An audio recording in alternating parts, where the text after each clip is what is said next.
aqui do Sermão do Monte, que é onde nós estamos, Evangelho de Mateus.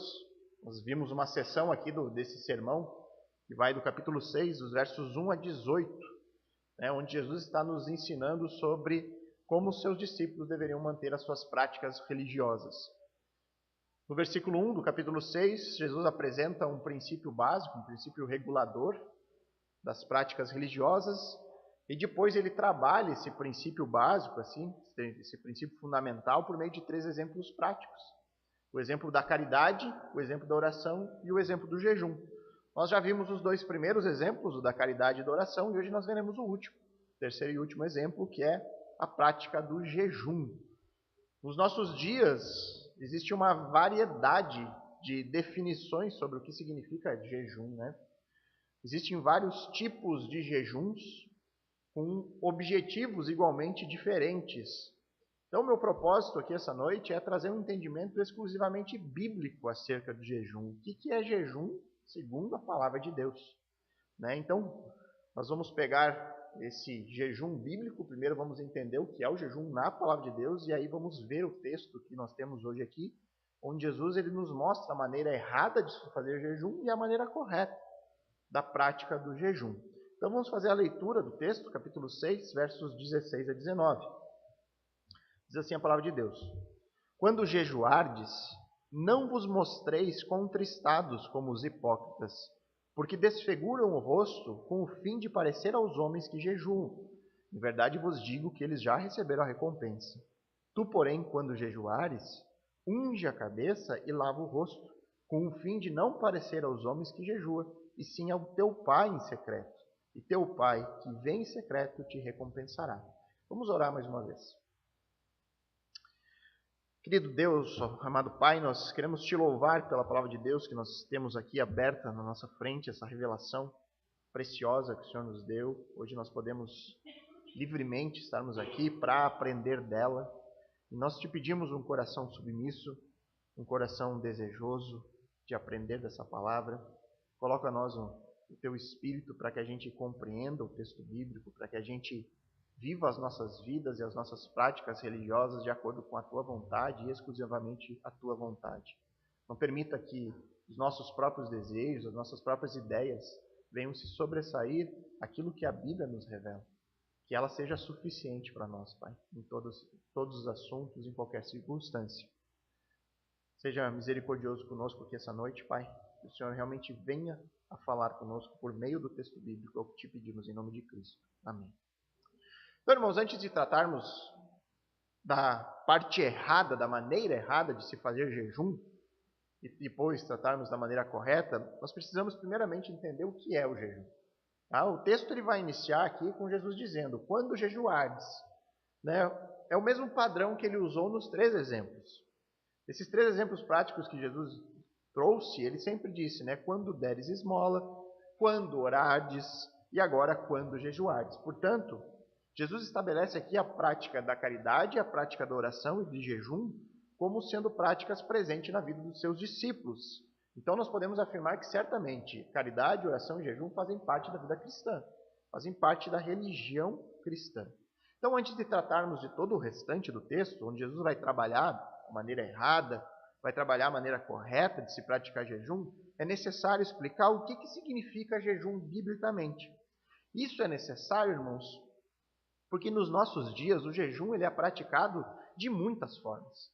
Inclusive, a maioria das pessoas fazem jejum por questões de saúde e nem por questões religiosas. É algo comum nos nossos dias hoje para se emagrecer, fazer jejum intermitente, fazer várias coisas vinculadas unicamente à saúde e não a qualquer tipo de religiosidade. Então, quando se fala de jejum, eu creio que todos nós associamos essa palavra com a abstinência a algum tipo de coisa. A palavra jejum nos remete a isso. No contexto religioso dos nossos dias, pode ser jejum de qualquer coisa. Nós vemos isso no contexto religioso, que você pode fazer jejum de comida, jejum de refrigerante, jejum de chocolate, você pode fazer jejum de outras coisas, por exemplo, jejum de internet, jejum de videogame. Não tem limite para a criatividade do crente, essa que é a verdade. Nós vamos fazer jejum, tem crente aí fazendo jejum de qualquer coisa, de qualquer maneira. Por isso que é necessário, irmãos, nós verificarmos na palavra de Deus alguns pontos que são pertinentes ao assunto para que a gente possa entender corretamente o que nós temos hoje aqui diante de nós. Quando a Bíblia cita a palavra jejum, ela está falando do que especificamente? Outro ponto importante, nós temos que entender o contexto do jejum no momento que Jesus está pregando aqui essas palavras.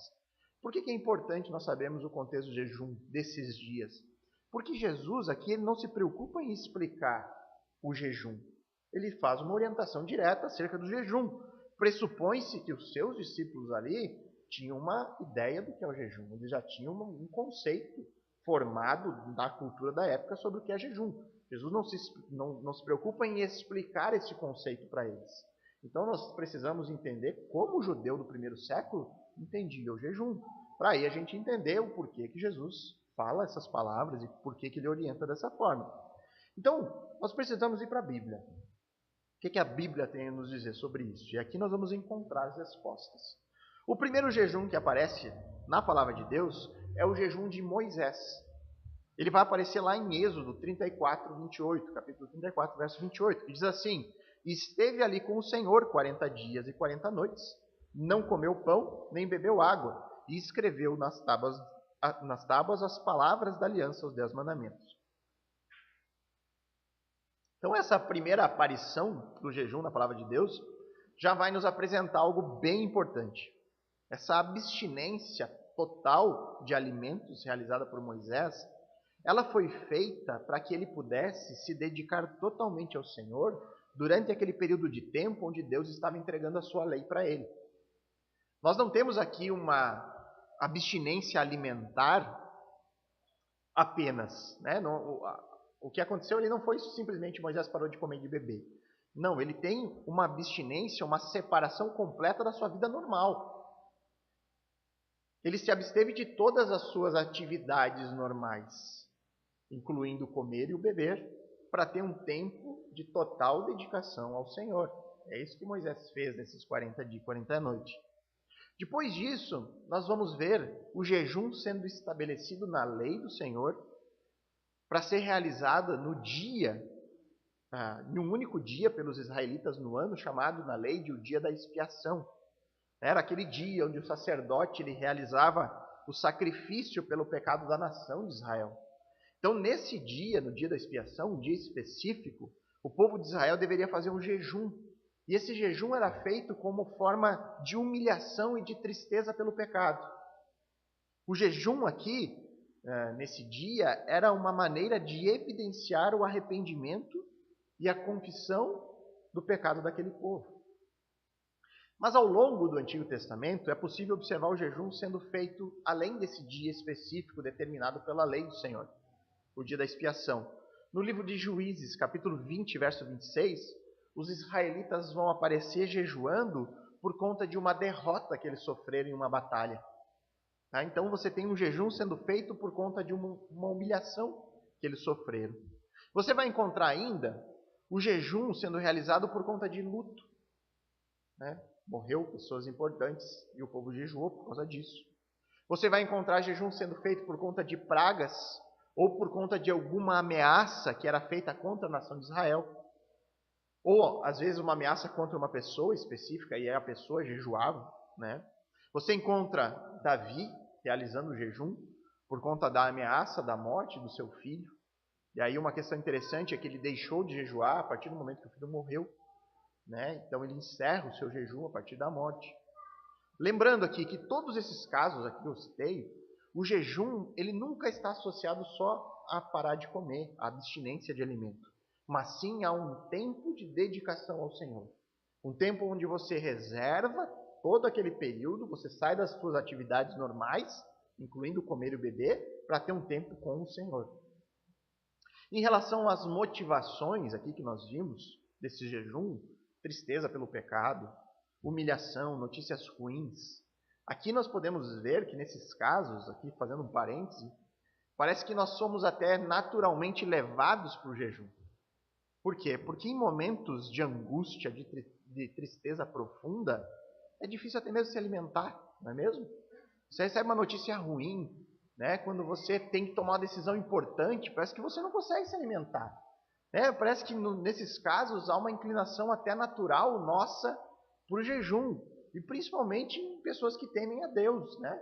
Então você, diante de uma dificuldade, de uma ameaça, de uma decisão importante, parece que você vai naturalmente parar de fazer as coisas que você está fazendo para buscar o Senhor, para tentar encontrar forças ali, buscar uma direção de Deus.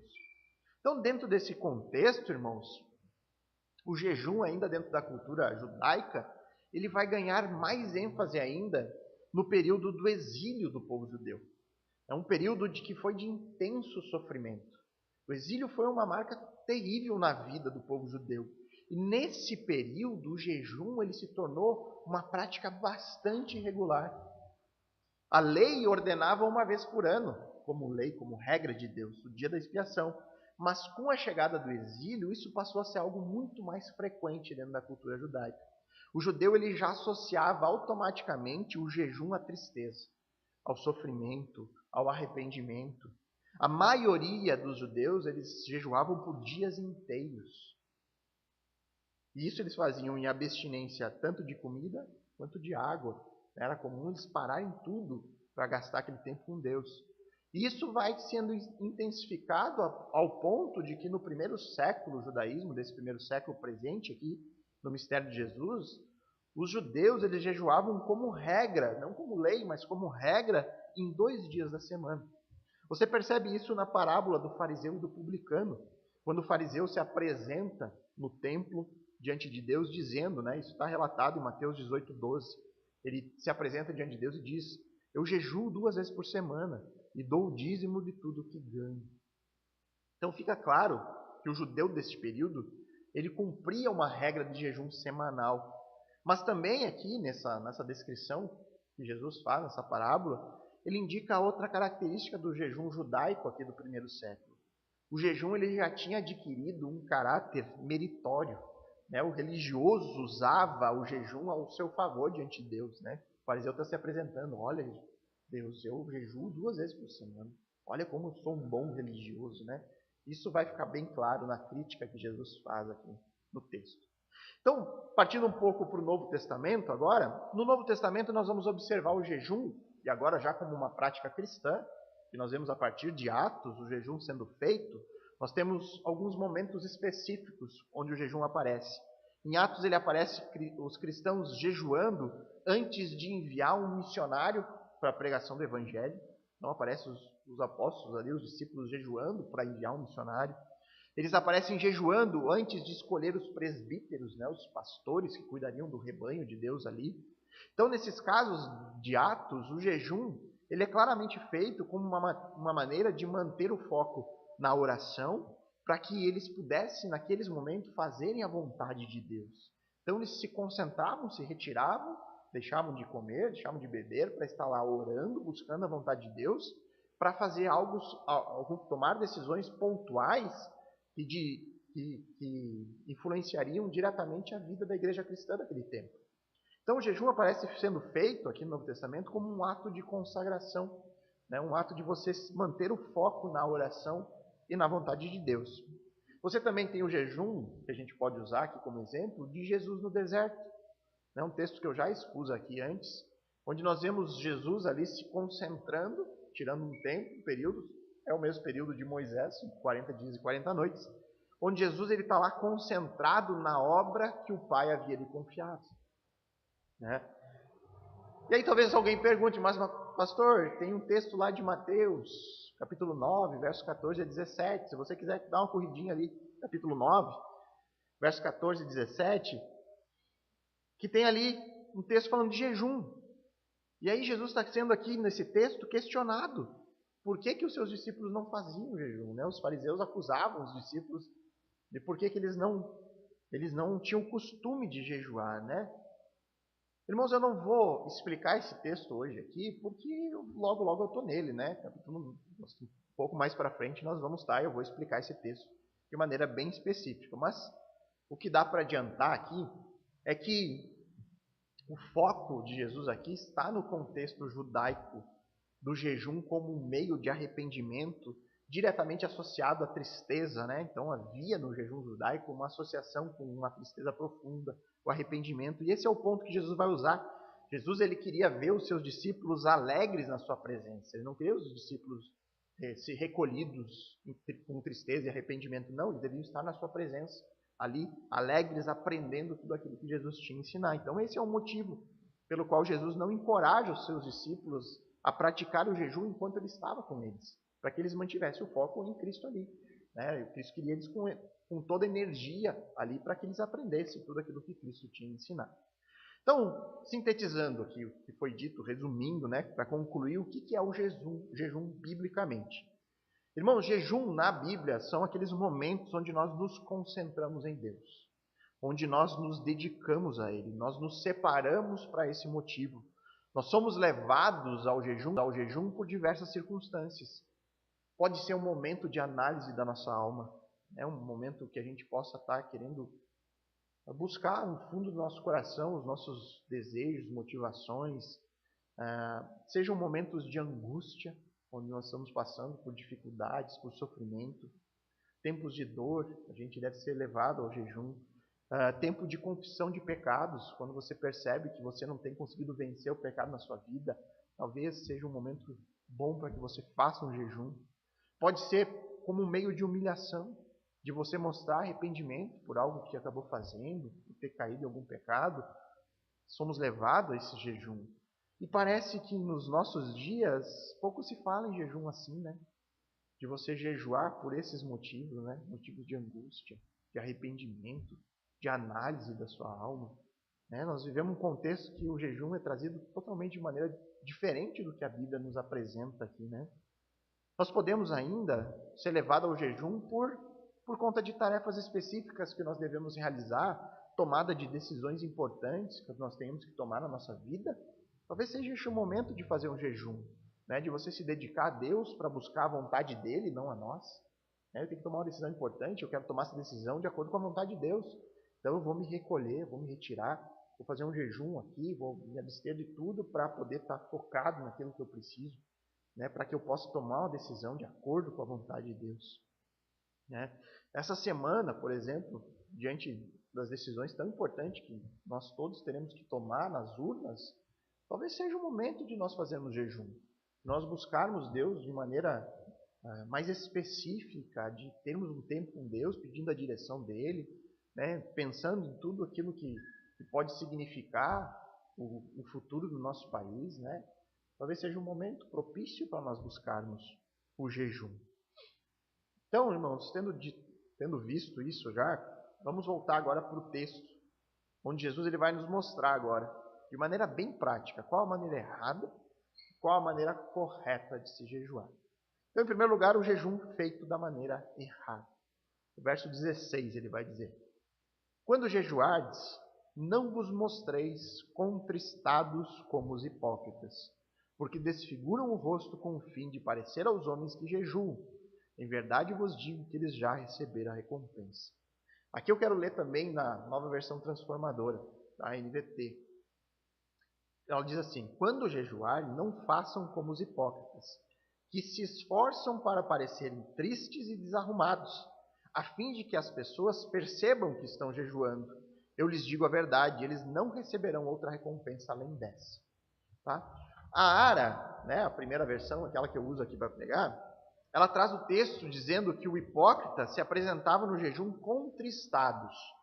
Né? Essa palavra a gente tem que admitir que traz um pouco de dificuldade para nós. Né? Não é uma palavra tão comum de ser usada nos nossos dias, mas ela traz uma ideia de um sofrimento profundo. Né? É isso que essa palavra significa, né? Um sofrimento bastante grande. Mas ela perde uma ideia, aqui a Ara, que no meu entendimento é importante de acordo com o contexto do texto original. No texto original, a palavra usada ela traz uma referência também à aparência. No texto no grego, né, ela traz uma ideia que o hipócrita, eles se apresentam profundamente tristes no seu semblante, porém também tem uma ideia de uma aparência desfigurada. E a NVT traz essa ideia no texto. Ela diz: os hipócritas se esforçam para parecerem tristes e desarrumados. Jesus ele faz uma crítica pesada aqui contra o jejum religioso dos seus dias, que ia além da abstinência de alimento dentro desse contexto do sofrimento. O religioso daquela época adotava outras práticas. Por exemplo, era comum um judeu no seu jejum deixar de tomar banho. Eles jogavam cinzas nas cabeças como sinal de humilhação. Eles usavam roupas velhas. Eles tinham todo um cuidado com a aparência, e aquela aparência para denunciar que aquele momento que ele estava fazendo ali era um momento de jejum. Né? Ele cuidava que a sua aparência transparecesse de que naquele dia ele estava de jejum. Então as pessoas naquele dia, onde os judeus faziam esses jejuns, as pessoas comuns na rua facilmente identificariam um judeu em jejum, que tinha toda uma aparência. Não era só um semblante sofrido. Era a roupa, era o jeito, era a cinza na cabeça, tinha toda uma preocupação.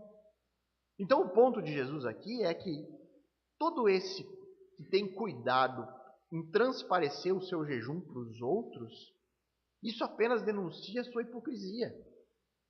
Não era nada genuíno. Essa aparência de tristeza era só uma aparência.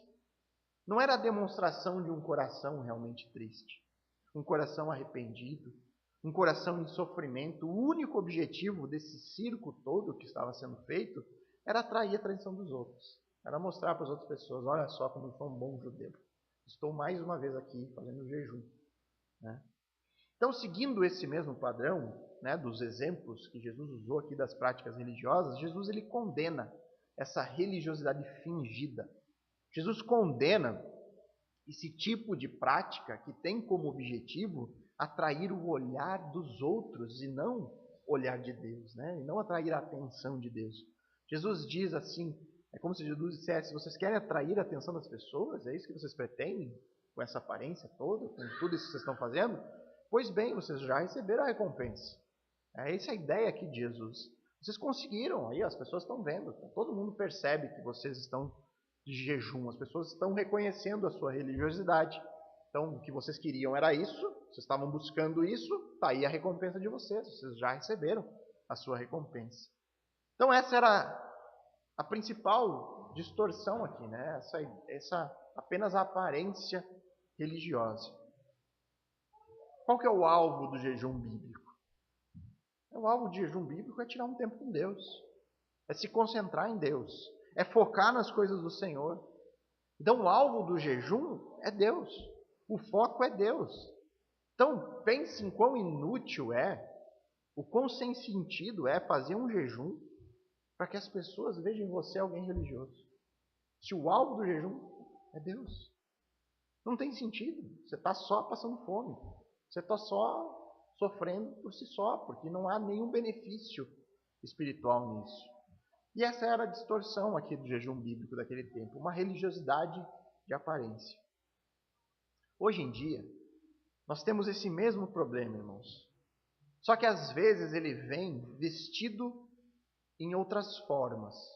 Né? Ele usa uma roupinha mais moderna, mas o erro é o mesmo.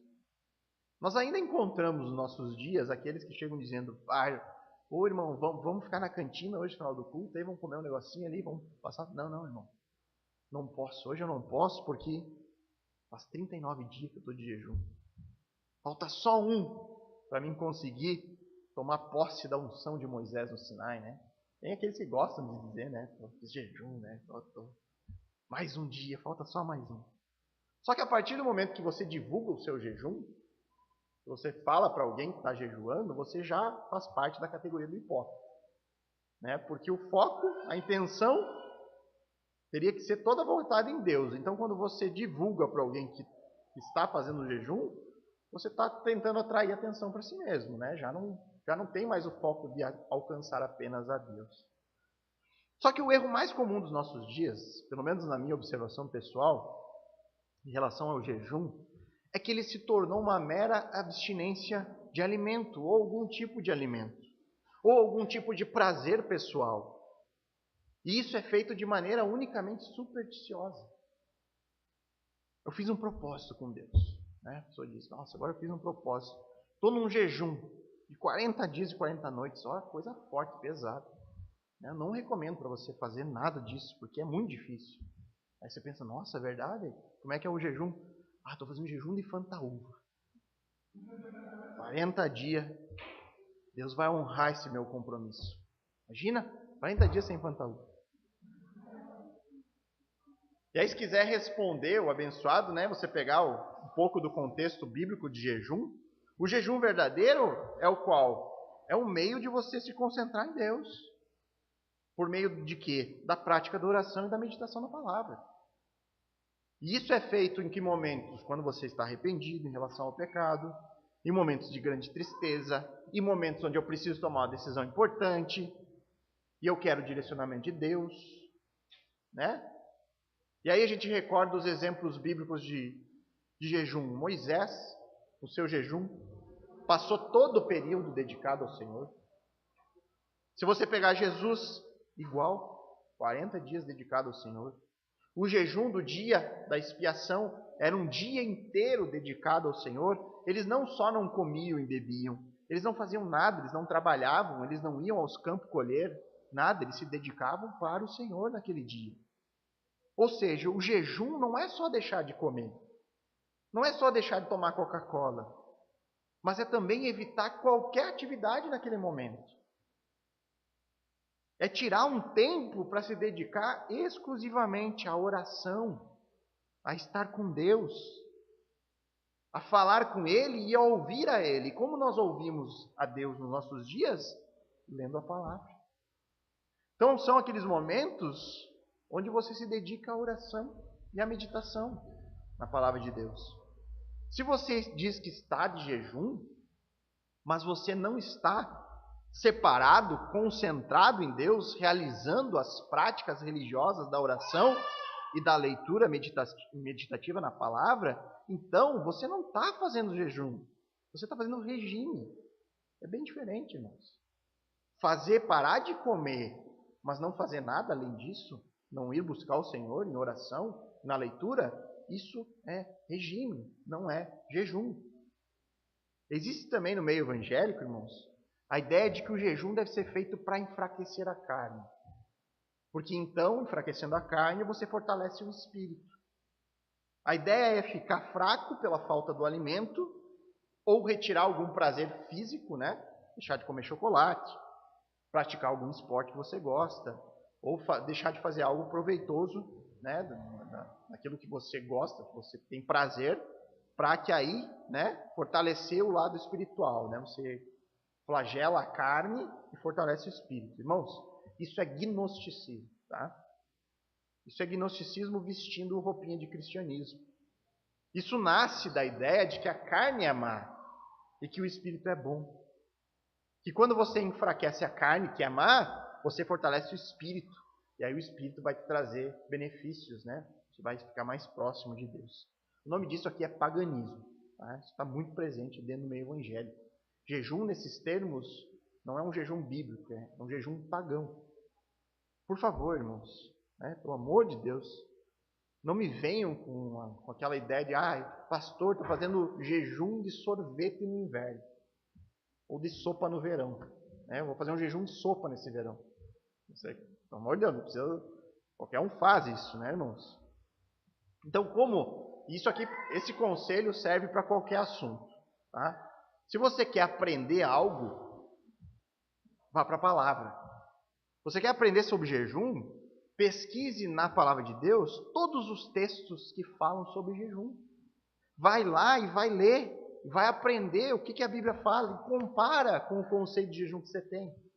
Então eu tenho certeza, irmãos, que talvez muitos de nós tenhamos praticado esse tipo de jejum que eu falei. De deixar de comer chocolate, deixar de tomar refrigerante e tal, mas não se retirar.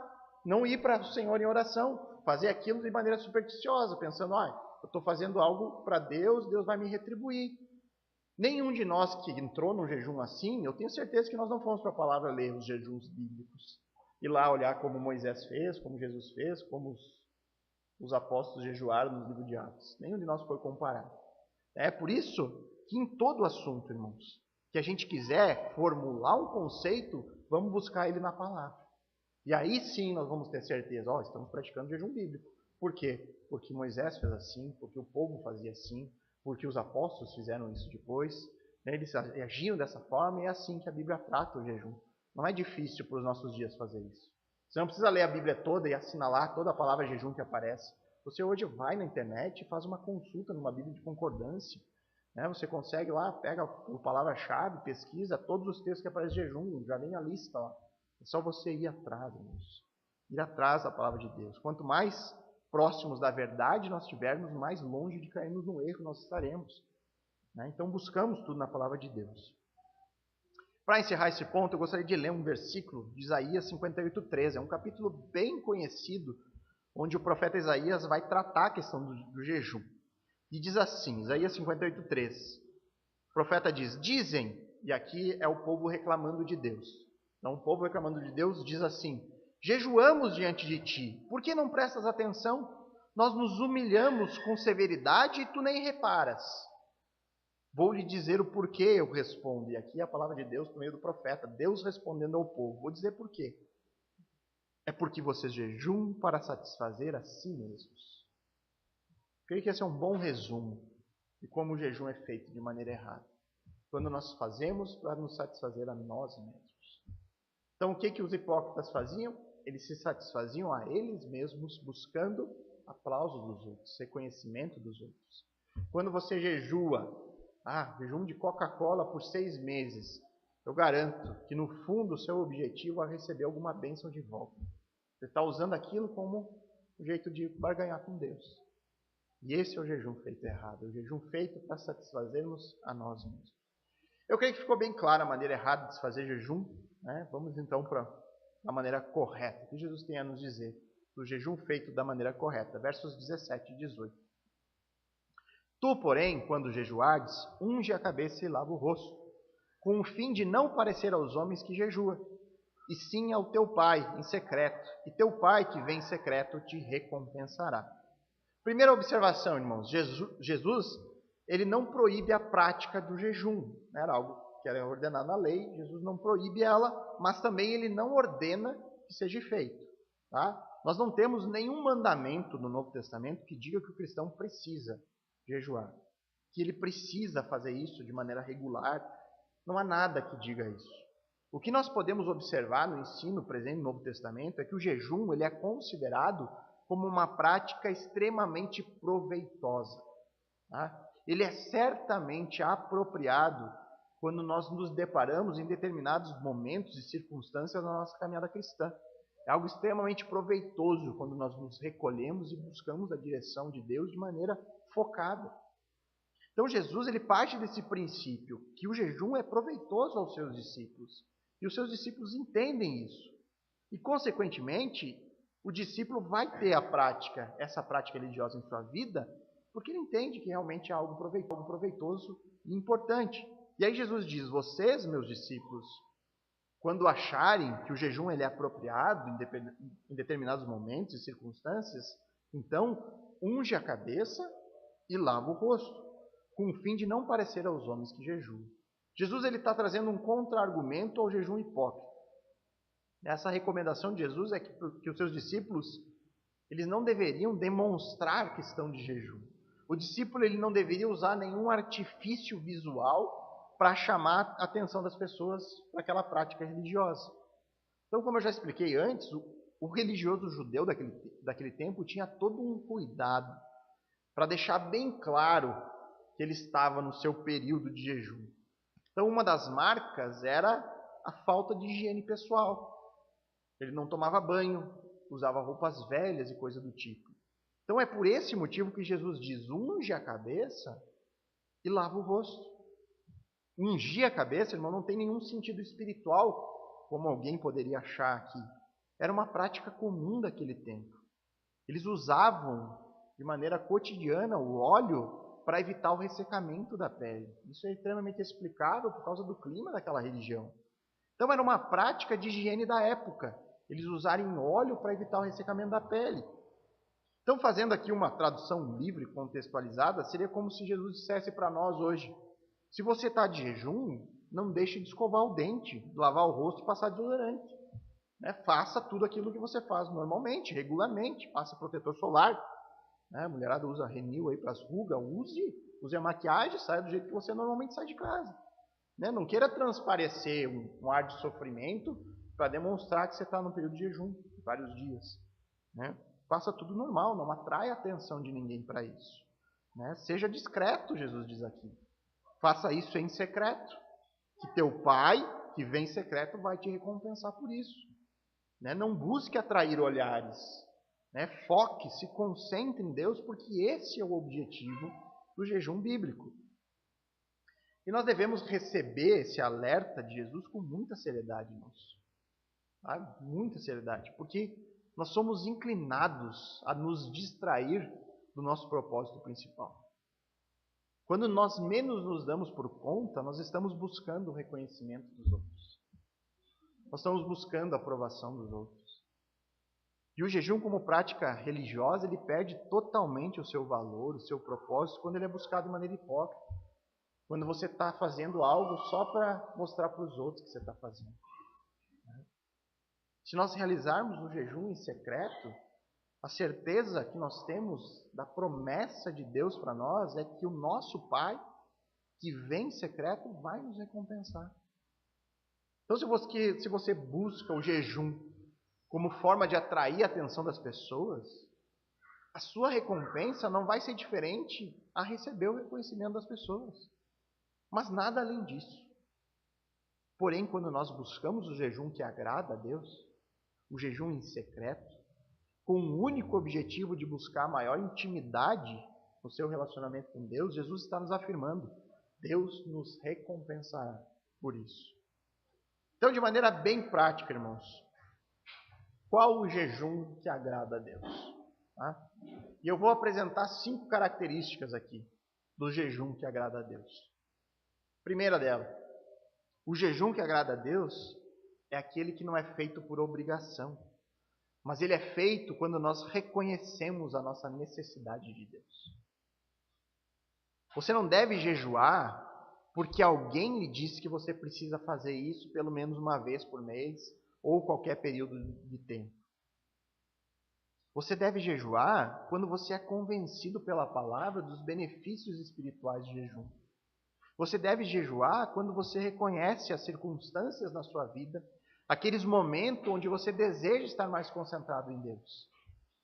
Então é possível que você seja levado ao jejum num momento de luto, em um momento de angústia, em momentos de tomada de decisões, um momento que você esteja esperando uma resposta da providência de Deus, talvez seja um momento onde você precisa jejuar. Mas independente da circunstância, irmão, não faça o jejum por uma obrigação religiosa. Não se sinta obrigado a fazer o jejum, mas faça porque você reconhece que naquele momento você precisa de Deus. Naquele momento você quer se concentrar em Deus. Naquele momento você quer ter um tempo dedicado em oração ao Senhor. Você quer escutar a resposta de Deus por meio da palavra. Nesses momentos, faça o jejum, mas faça porque você reconhece a sua necessidade de Deus. Em segundo lugar, o jejum que agrada a Deus é aquele que nos conduz a Cristo. O jejum que agrada a Deus é aquele que tira os nossos olhos do mundo. Você sai daquele ambiente, de tudo que você está fazendo e se concentra em Deus. Você tira os olhos das coisas que o mundo tem a te oferecer, tantas coisas que atrapalham o nosso crescimento espiritual, que nos atrapalham nos momentos que nós vamos tomar decisões importantes, porque as nossas decisões normalmente são influenciadas pela nossa cultura, pelas pessoas que estão ao nosso redor, por tantas coisas que tiram a nossa atenção em Deus. Então, nesse momento, você se retira para tomar uma decisão segundo a vontade de Deus. E o jejum bíblico, quando a gente tira o foco do mundo e a gente coloca o foco no lugar certo, quando nós nos retiramos por um determinado momento, nós nos retiramos de tantas distrações que nós temos nas nossas vidas normais para colocar o nosso foco em Deus, a consequência natural, irmãos, quando nós focamos em Deus, é que Deus vai nos conduzir ao Filho. Se você focar na palavra de Deus, a palavra de Deus vai te levar a Cristo. Quando nós nos concentramos em Deus, nós nos concentramos no Filho. Quando nós buscamos a palavra de Deus de maneira direta, de maneira realmente dedicada, isso vai fazer com que a gente reconheça o nosso pecado. Isso vai nos trazer arrependimento. Vai nos trazer a necessidade de um Salvador. Nós vamos ser conduzidos a Cristo através do jejum que agrada a Deus. E então, irmãos, nós vamos entender que a nossa grande necessidade neste mundo é Ele mesmo. É Cristo. E Ele nos basta. Então é algo que, se você se dedicar num jejum, por exemplo, nesse período de eleições, ele vai te levar a um entendimento que não importa o que aconteça. Às vezes a gente pinta um quadro extremamente negro do que pode acontecer. Mas quando nós vamos para Cristo, nós vemos que Cristo nos basta. Aconteça o que acontecer, no futuro do nosso país, Cristo é o nosso Salvador. O que importa para nós é que o nosso Salvador não é um homem, um próximo presidente. O nosso Salvador é o Senhor Jesus Cristo. Isso nos dá paz. Saber que Ele vai nos guardar independente do que aconteça. Independente das circunstâncias, nós estaremos em Cristo. Terceiro lugar, o jejum que agrada a Deus é aquele que nos humilha. É o jejum oposto ao hipócrita, né? O hipócrita, ele busca aquele ato religioso como uma autoexaltação. Eu quero que as pessoas me olhem, vejam que eu sou religioso. Então eu quero glória para mim mesmo. O jejum bíblico nos coloca no nosso devido lugar. Você não busca aplauso das pessoas, você busca a Deus. Você reconhece que Ele é o seu Criador, que Ele é o seu soberano Pai, aquele que conhece as suas necessidades antes mesmo de você pedir a Ele em oração. O jejum que agrada a Deus nos coloca na posição de servos. Você está lá, naquele momento, totalmente submisso, ao ponto de que nada mais importa, nem comer e beber importa. O que importa é o meu Senhor, porque Ele é que determina todas as coisas. Ele que me guia em qualquer circunstância. Quem sou eu para me colocar diante de Deus numa posição que quer determinar alguma coisa, que quer exigir alguma coisa da parte de Deus? O jejum bíblico quebra com isso. Você se coloca lá na posição de servo, humilhado, esperando unicamente em Deus. Quarto lugar, o jejum que agrada a Deus é aquele que nos transforma. Irmãos, depois da conversão, que é realizada uma única vez na vida do cristão, a partir do momento que você crê, se inicia um processo que a palavra de Deus chama de santificação. A santificação, ela é um ato contínuo, é uma obra que ela é realizada pelo Espírito Santo na vida do cristão, que transforma ele diariamente para sermos mais parecidos com Cristo. A santificação inicia no momento da conversão e ela só se encerra na eternidade, quando o crente for glorificado por Deus. Então, o jejum que agrada a Deus, ele serve como um acelerador desse processo. Você acelera o processo de santificação na sua vida. Você se torna mais parecido com Cristo quando você busca em jejum. Por quê? Porque com o jejum você se dedica ao Senhor de uma maneira onde você amadurece espiritualmente. Porque como amadurecemos espiritualmente? Nós amadurecemos quanto mais nós buscarmos a Deus. Quanto mais contato nós tivermos com a palavra. Quanto mais oração nós fizermos.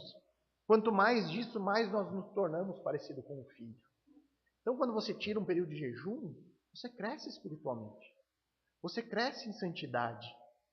Então, o jejum que agrada a Deus nos transforma. Não é aquele jejum que você sai dali conhecendo mais o Senhor. Você sai dali renovado. Você foi lá e buscou o Senhor até quando você pôde, até quando teve forças. Então, o jejum realmente bíblico, ele vai transformar e vai nos santificar. E quinto e último lugar, o jejum que agrada a Deus é aquele que não busca os nossos próprios interesses, mas busca estar debaixo dos interesses de Deus para nós. O jejum bíblico não é aquele que nós buscamos que Deus faça a nossa vontade, mas que a vontade de Deus seja feita na nossa vida. Talvez, irmão, você seja levado ao jejum para tomar uma decisão da sua vida profissional. Talvez você queira estar com Deus ali, dedicado, para entender se você tem que trocar de emprego ou não, se você tem que buscar outra coisa ou não. Talvez você queira a vontade de Deus para fazer um investimento, né? Como nós estávamos conversando hoje, Lucas e a Manu, comprar uma casa nova. Aí você esteja buscando a direção de Deus nisso. Será que eu devo investir? Será que eu não devo?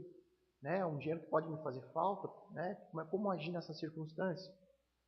Só que o jejum que agrada a Deus não é aquele que nós fazemos como uma maneira de garantir que Deus faça o que eu quero. Já tenho um projeto de vida. Eu vou fazer o jejum para que Deus faça o meu projeto de vida acontecer. Não.